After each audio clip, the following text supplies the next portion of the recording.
Raden Ajeng Kartini.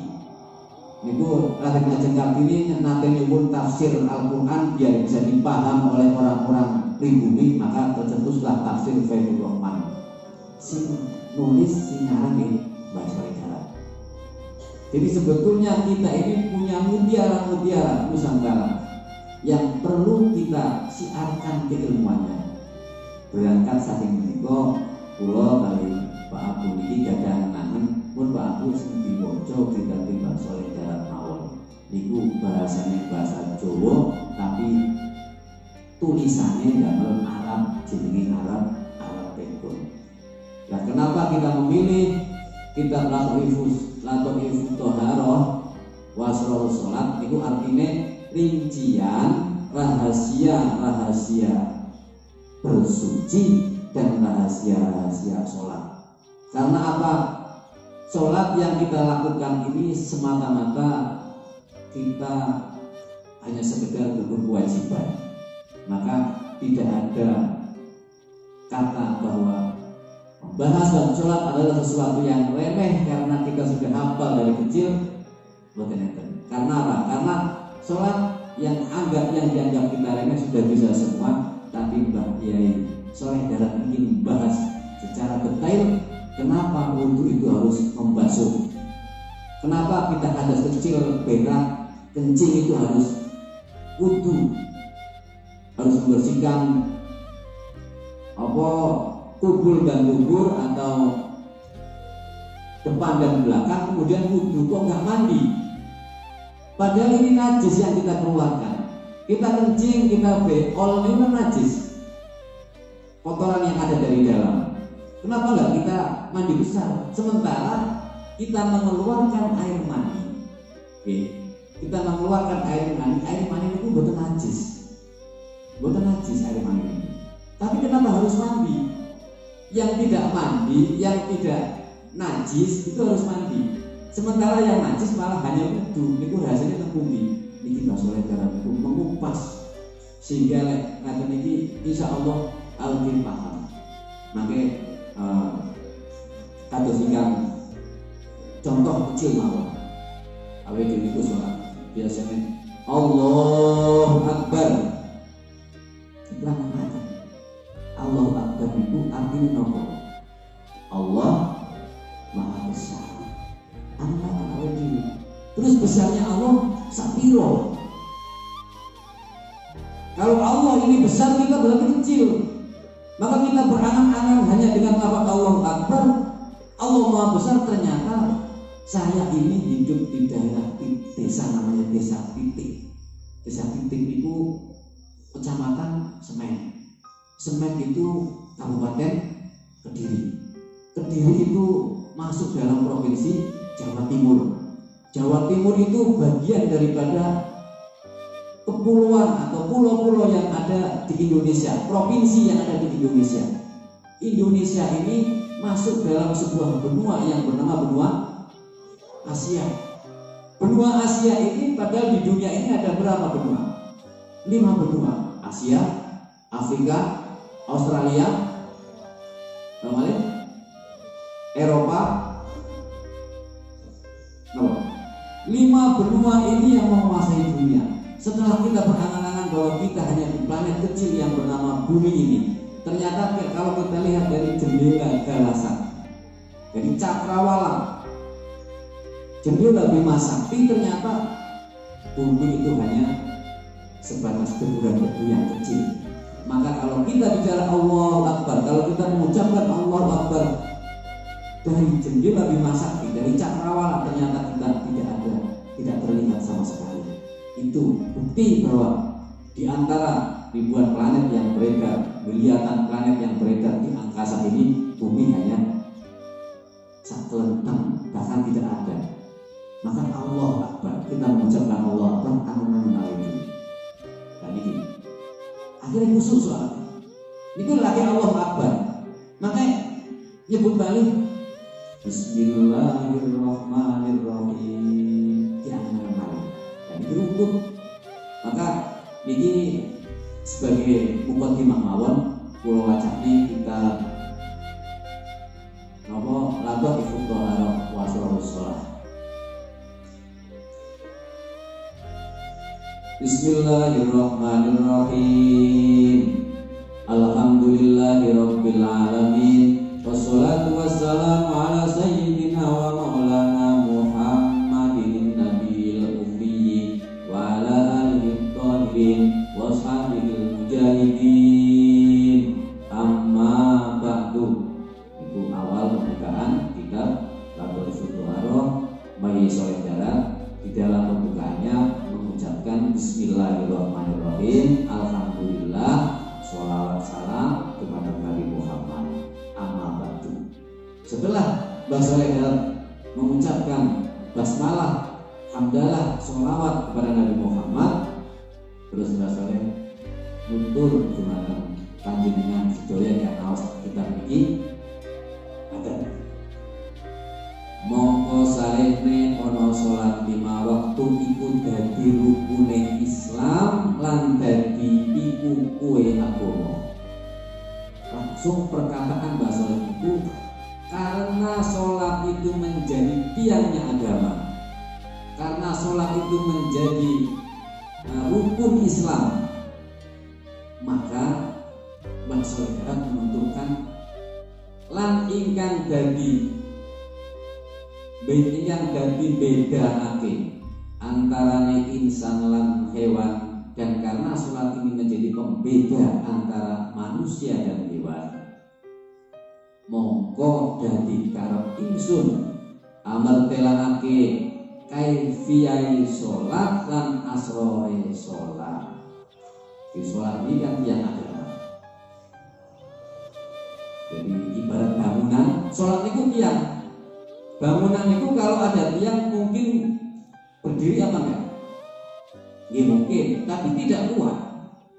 Maka tiang-tiang bangunan di dalam sebuah bangunan ini penguat. Jadi bahasanya bahasa itu piku kue agama, penguat agama. Maka agama tanpa sholat bisa hancur. Tetapi kalau ada tiangnya, karena sholat merupakan tiang, agama menjadi kuat. Jadi as-sholatu imaduddin. Sholat adalah tiangnya agama. Ini paling dominan ini. Jadi dalam sebuah bangunan itu lek enten tiange, enten piane, enten gentenge itu disebut bangunan. Lek kalau sekedar fondasi itu dari disebut bangunan, tapi ini lagi fondasi. Bangun itu karena sholat ini menjadi tiangnya agama, kekuatan agama, dan sholat ini bisa membedakan antara hewan dan manusia. Hewan, manusia itu makhluk hidup. Hewan itu makan, manusia juga makan. Hewan minum, manusia minum. Hewan kawin, manusia ya kawin berdoa. Tetapi bedanya di mana? Sama-sama makhluk hidup. Yang membedakan antara hewan dan manusia adalah sholat. Jadi mamanya manusia Islam itu. Oke, wow, wong orang tahu sholat kita lagi jenenge manusia. Ini tujuan dari agama Islam. Lan syariate ora sah sholat angin kelawan arep suci dohire lan batine. Lan syariate ora sah sholat angin kelawan arep suci dohire lan batine, mongko dadi mertelake ingsun ing hati kote suci lan asrore lan asale. Pertama, karena sholat menjadi penguat agama, maka Mbah Soleh mau menerangkan tentang cara-cara sholat yang baik. Oke. Terus rahasia sholat yang baik itu Mbah Soleh. Tetapi sholat ini tidak akan sah. Alhamdulillah ini tahu di sedulur saking kandang Pak Lurah Tegalan. Dan sholat ini tidak sah kalau tanpa bersuci. Jadi akhirnya Mbak Soleh itu akan menjelaskan juga tentang hakikote bersuci. Hakikot gitu. Jadi di samping kita membicarakan rukun, rukunnya wudu, terus syarat sahnya sholat. Ini ada yang akan dibahas adalah hakikatnya kita bersuci, hakikatnya kita sholat, rahasia kita bersuci dan rahasia kita sholat. Sehingga pada saat kita sholat, insya Allah bukan hanya sekedar ukur kewajiban, tapi insya Allah sholatnya bisa khusyuk sebagai fondasi kita ibadah dan potensi kita diterima ibadahnya oleh Allah Subhanahu wa Ta'ala. Amin ya rabbal alamin. Mulane jenengan do anggap niki ngaos niki remeh di monggo, tapi dianggap abot di monggo, tergantung kita menyikapi. Niki hebate Mbak Soledad. Ya wis niki lebih kula ngomong kali Pak Abu. Sing dikaji kita Mbak Soledad. Ya satu, kita ini hidup di Indonesia. Dan Indonesia terutama tanah Jawa ini orang-orangnya, ulama-ulamanya sangat istimewa. Ini sebagai contoh mawon, tahun 1924 pada saat kerajaan Hijaz itu Sayyid Husain digulingkan oleh Abdul Aziz Ibnu Saud yang sekarang menjadi raja itu kan termasuk turunannya Saud. Bulannya Arab itu jenenge sange Saudi Arabia itu Hijaz, daratan Arab. Kemudian begitu digulingkan kali Abdullah bin Saud, Abdullah sing anaknya Pak Saud itu, maka kemudian Jazirah Arab itu dinamakan Saudi Arabia. Ini tahun 1924. Tahun 1925 kemudian ada gerakan dari Indonesia itu bernama Komite Hijaz. Hanya sebetulnya dibentuknya Komite Hijaz untuk mengirim delegasi ke Raja Arab yang pada waktu itu Abdul Aziz bin Saud. Berangkatlah Kiai Asmawi dari Kudus, kemudian ketinggalan kapal laut, akhirnya yang berangkat Bapak Rasulullah. Ketemu di sana dengan Syekh Bonaim Al-Misri, satu-satunya ulama Mesir yang menjadi mustasar PBNU. Kemudian bertemu lagi dengan satu mahasiswa atau santri yang sedang sekolah di Arab. 3 orang ini menghadap Raja Abdul Aziz bin Saud matur. Satu, karena Arab sekarang berfaham Wahabi, jadi ceritanya Abdul Aziz bin Saud menang gulingnya Raja Sayyid Husain itu karena bekerja sama dengan Wahabi. Satu, karena paham Raja Arab itu Wahabi sehingga praktis tahlilan, manakiban, maulidan itu bukan masalah. Terus tempat-tempat yang mengandung nilai historis tinggi dihancurkan. Bahkan makam Rasulullah itu majelis digusur. Bermadhab di tanah Haramain bukan angsal. Jadi harus satu, yaitu Wahabi. Kejem nih. Dunia semua negara mempunyai ulama. Teng Mesir enten ulama, teng Irak enten ulama, Palestina enten ulama, Turki ulamanya kakak boten enten semua tun matur kaya Raja Arab. Tetapi ternyata Indonesia yang negaranya jauh dari Arab, dulu numpak pesawat teng Arab itu 8 jam, nama malih pas delay itu 12 jam. Satu-satunya ulama dunia yang berani menghadap Raja Arab pada waktu itu tahun 1900 itu hanya ulama Indonesia. Kendel ulama Indonesia. Padahal ya ini Pak, jenenge Arab itu senyum bagi wong Indonesia. Sing akeh hajinya itu wong Indonesia. Bahkan kuota haji itu dinolak-nolak yang Indonesia. Saya nggak tahu. Nah, ini bukti bahwa ulama Indonesia adalah pemberani, satu-satunya negara yang berani menghadap Raja Arab itu namun ulama Indonesia. Matur dengan Raja Arab agar satu diperbolehkan bermadhab, yang kedua tolong jangan digusur makam Rasulullah. Jadi bukan akhirnya maksud bahwa Rasulullah matur kali Mbah Hasim, karena pada waktu pendirian Komite Hijaz itu juga seizin Mbah Hasim, matur Mbah Hasim niki komite Hijaz sampun berhasil, atau kalau mungkin kita bubarkan saja, tapi berhasil berkenansal, ojo dibubarkan. Sehingga tahun 1926 maka dari komite Hijaz ini kemudian muncul organisasi yang bernama Nahdlatul Ulama. Itu hebatnya ulama Indonesia. Makanya lek ngomongnya NU tentang Indonesia, terutama tentang Jawa ini. Jawa itu sajane NU sebelum adanya NU. Sebelum adanya NU sudah NU. NU kan nama organisasi yang berpaham yang berpaham Ahlussunnah wal Jamaah. Padahal tanah Jawa itu Nusantara khusus umumnya dari dulu sudah Ahlussunnah wal Jamaah. Buktinya nopo? Buktinya riyin itu masjid musola mesti enten kentongane. Terus sapi bari munadzar mesti pujian. Pujian itu artinya nopo?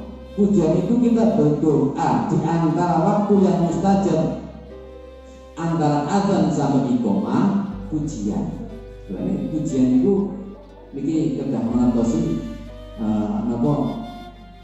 Lare-lare yang pujian. Kalau berpujian dengan menggunakan Al-Quran, lafaz Al-Quran, itu jenengan buat usah niat moco Al-Quran, tapi niati doa. Ini kalam doa. Berarti kata pujian-pujian sing dalam Al-Quran. Itu moco niat moco Quran bukan asal, karena harus betul makhluknya apa dan panjang pendeknya. Tapi lagi niati doa itu betul apa? Bulannya kadang-kadang ingin tambahan. Rabbana ya Rabbana zalamna anfusana wa illam taghfir lana wa tarhamna lanakunanna minal khasirin. Karena antara azan dan iqamah adalah merupakan waktu yang sangat mustajab untuk kita berdoa. Sami mustajabnya di sepertiga malam yang terakhir kita bangun, kita sholat, kita berdoa. Tapi di sepertiga malam yang terakhir awal dimintai lebih bangun dulu lah. Cuma nanti tak semerintih. Dan wong Jawa wali songo pada waktu ngajarnya Islam yang Jawa itu pinter. Wes tinggalan ibaratkan itu menang atau ngobrol diri diajak ujian. Sehingga orang Jawa yang bahasanya bahasa Jawa, wong Jawa sing ilat Jawa, niku secara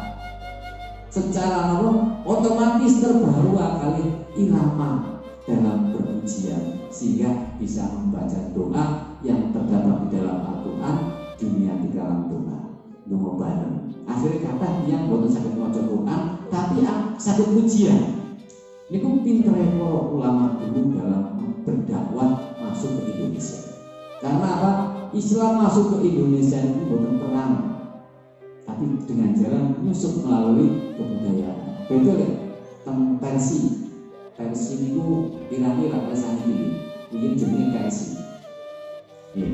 Irak ya, Iran ya, itu Persi ini. Niku pada waktu Islam masuk ke Persia dengan perang di bawah komando Sa'ad bin Abi Waqqas, orang yang tidak mau masuk Islam itu perang. Sa'ad bin Abi Waqqas itu terkenal sahabat yang doanya gampang diijabah oleh Allah. Rahasianya makanan yang masuk ke mulut saya selalu makanan yang halal. Tidak pernah satupun makanan yang masuk ke mulut saya kecuali halal. Itu Sa'ad bin Abi Waqqas. Saya bikin namanya orang Cina, daerah Guangzhou. Insyaallah, lagi. Perang itu, Islam masuk Mesir, perang Islam masuk Afrika Utara, perang. Tapi masuk ke Indonesia damai. Maka seandainya Islam masuk ke Indonesia itu dengan jalan membawa letterlet Islam dari Arab, wong Jawa kayak sekian. Masalahnya nopo, wong Jawa itu buruk, masalahnya menyusup melalui kebudayaan sehingga diterima dengan baik. Maka kalau kita bicara kebudayaan ada namanya wayang. Niku enten jimat jenenge Jamus Kalimosoto. Iku asline kalimat syahadat. Kersane wong-wong Jawa belum syahadat. Kula nate maca buku niku Fatimah binti Maimun niku teng Indonesia, teng Jawa niku tahun pinten 1100 dan itu. Itu belum berhasil berdakwah di Jawa, belum berhasil berdakwah di Nusantara. Karena apa? Sepuluh itu, insya Allah bareng kali Imam Ghazali itu membawa letterlock agama hukum yang dari Timur Tengah dibawa ke Indonesia. Maka orang di sini menolak semua. Tapi tahun 1400, zaman Wali Songo, kan eranya kan segitu, 1400-an. Wali Songo itu sebuah tuan wali yang berdakwah, bekerja bersama untuk berdakwah di Indonesia, diterima kali wong Jawa, diterima kali Nusantara. Karena apa? Karena musuh melalui budaya-budaya yang ada di Jawa. Itu sehingga zaman sakmonten dereng kata yang ingkang saged maca Arab, maka Mbah Soleh Darat niki damel kitab bahasa Jawa, terus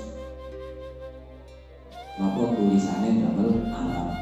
Tujuannya nopo? Tujuannya wong Belanda kersane boten saged maca.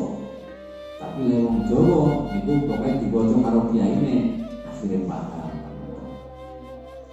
Terus nih ingsun nameni kitab Lataifat Thaharah wa Asrar Shalah fi kaifiyati sholatil abidin wal arifin. Mbah Soleh Darat dawuh, saya namai kitab ini Lataifat Thaharah wa Asrar Shalah fi kaifiyati sholatil abidin wal arifin. Cara diterjemahne rincian-rincian atau rahasia-rahasia bersuci dan rahasia-rahasia sholat yang dilakukan oleh hamba-hamba yang berbakti kepada Allah, wal arifin, dan orang-orang yang bijaksana dalam beragama. Mesti wong apik-apik lah cara. Ingsun ngalap saking pira-pira ibarate ulamaul arifin, wallahu a'lam. Nah, terus kitab ini diambil dari beberapa kitab yang ditulis oleh para ulama. Inilah pembukaan. Terus didahului. Qala ta'ala fi kitabihil azim, ya ayyuhalladzina amanu idza kuntum ila sholati fagsilu wujuhakum wa aydiyakum ilal marafiqi wamsahu bi ru'usikum wa arjulakum ilal ka'bain. Itu surat Al-Maidah ayat 6. Tiga antosipun tegese eling-eling ngomongin kabeh lanang wadon takalane karep sira kabeh arep nglakoni salat lan ing hale sira kabeh padha ijin hadas mongko wajib sira kabeh arep wudu. Wudu iku mongko masuk sira kabeh ing rainira lan ing tanganira karo tumeka marang sikut ira. Tegese sertane sikut ira karo kaya barang kang wis mertelake pertingkai wudu. Gusti Rasulullah sallallahu alaihi wasallam ing hadise niki semuanya berbicara pada Al-Quran dan hadis. Al-Qur'ane perintah sholat itu perintah bersuci dan sholat itu idza kuntum ila sholat ya ayyuhalladzina amanu idza kuntum ila sholat faghsilu wujuhakum dan sebagainya. Perintah sholat itu gitu. Quran ini. Tetapi kalau kita hanya berpedoman pada Al-Quran dan hadis, prakteknya itu bukan sakit. Al-Quran ini diterjemahkan bukan yang tata caranya itu, tata caranya sholat itu ternyata. Maka kita butuh hadis. Hadis ini belum jelas. Orang yang langsung melihat Rasulullah wudu, orang yang langsung melihat Rasulullah sholat, itu jadi sahabat. Jadi sahabat. Orang yang pernah melihat sahabat jenenge tabi'in. Orang yang pernah melihat tabi'in namanya tabi'in. Orang yang pernah melihat tabi'in zaman hidup namanya ulama. Lek awake dhewe saniki kok ngomong nek kita kembali kepada Quran dan hadis. Apa tahu roh deh karo Nabi Muhammad. Turunnya Al-Quran itu berdasarkan asbabun nuzul. Turunnya hadis itu berdasarkan kejadian yang dialami oleh Nabi. Ya Allah, dia kembali kepada Quran dan hadis tanpa penjabaran di kitab-kitab. Untuk mungkin ya roh Quran ya roh hadis ya Google kan nanti. Lalu itu kitab sanadnya jelas. Kalau saya mendapatkan kitab ini saya dari kiai yang ada di Blitar. Kiai yang ada di Blitar mendapatkan kitab ini dari mbahnya, dari kiainya sampai sanad terus bersoleh. Maka sanad di dalam ilmu agama merupakan sanad adalah bagian daripada agama. Jadi awal orang tahu ngaji, orang tahu orang gede terus belajar di Google, belajar di apa PDF yang kita temukan di internet, kemudian langsung menghukumi salah, bid'ah, syirik. Itu gak kena nih. Orang ngaji disi, ngaji ning sapa? Bahkan orang yang seharusnya kita jadikan panutan itu memang sajane wong sing pertama kali belajar awet dhewe ngaji. Intine orang itu Google, tapi namanya wong sing awet dhewe belajar ngaji awet dhewe sebagai bentuk rasa menghormati guru kita, sebagai bentuk rasa menghormati para ulama. Mulane nyuwun sewu, awet dhewe iki wong Jawa nggih kudu iso jawani. Jenengan nek tahlil, kirim donga itu sing pertama kali dikirim itu guru-guru awet dhewe, terutama sing ngaji, terutama malih ingkang gurune jangan mondhoke endi. Niku luwih apik tinggalan Imam Hadratin Nabi Muhammad SAW langsung bila Hadratin saya ini bakat dulu. Oleh Syaikhul Qadir Jilani sangatnya jelas ini sebagai acuan ahli tasawuf yang ada di dalam ahli sunnah wal jamaah. Sesi Morapate dikenal awet kirimi kenal orang.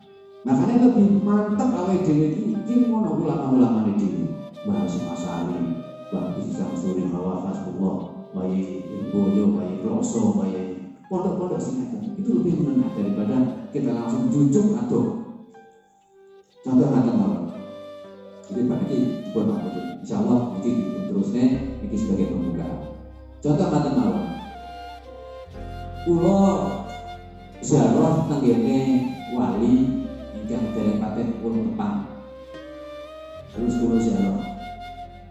Niku wali mesti wali yang dimakamkan di situ. Kalau kita yakin bahwa seorang wali meskipun meninggal tapi jiwanya tidak meninggal, hanya jasadnya saja, maka kita berziarah ke sana kita akan diterima. Tapi walinya sih gede, wali agung itu mesti dia sopo ya, sama dengan kita sowan ke bupati, kita sowan ke gubernur. Mereka akan menerima kita, tapi dia akan bertanya, "Isopo main dia?" Itu Pak Awe diri ini sowan nang bayi dewi yang sudah meninggal. Niku sak nakal yang dewi sowan menimbahi itu bayi senang loh. Senang apalagi dalam keadaan dia sudah meninggal. Butuh kiriman doa. Jadi langsung ditunggu ya Allah, karena kekuatan orang yang sudah meninggal itu tidak bisa mendoakan dirinya, tapi mampu untuk mendoakan orang lain. Boleh kan sakit itu saben malam Jumat ahli kubur boleh neng omah kanggo njaluk donga maca Quran aja sakalimah. Lamun ora dituruti banjur nangis brebes milih balik neng kuburan mangku tangan tetangisan kebacut temenan ger anak turunku kowe ora